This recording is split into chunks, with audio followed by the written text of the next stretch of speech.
మన ఏలూరు పరమల వీధి జాతర నిర్వహించే పంబల రామారావు గారు ఉన్నారు. సో మీరు ఎప్పటి నుంచి చేస్తున్నారండి ఈ జాతర? లేకపోతే మా తాతల తండ్రుల కాడ నుంచి పురాతకాలం కాడ నుంచి చేయడం జరుగుతున్నది.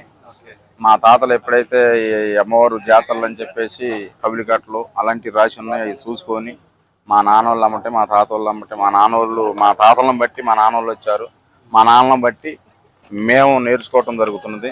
ఇవన్నీ చదువుకొని ఎన్ని సంవత్సరాల నుంచి చేస్తున్నారండి? నాకు 24-23 సంవత్సరాల నుంచి చేస్తున్నాను. దీనికి ప్రత్యేకించి జాతరలో శుభకార్యాలకైనా పండుగలకైనా చేసుకోకూడదు అంటారు కదా, ఎందుకు చేసుకోకూడదు అంటారు? ఎందుకు చేసుకోకూడదు అంటే అమ్మవారు గ్రామ దేవతగా నిలుపుకున్నప్పుడు ఇలాంటి శుభకార్యాలు కానీ ఇలాంటివి కానీ జరుగుతాయి. ఎందుకంటే అమ్మవారిని కొలుచుకుంటాం కాబట్టి ఇతర దేవతలకి ఇతర అమ్మవారులకి కొలవటం జరగదు.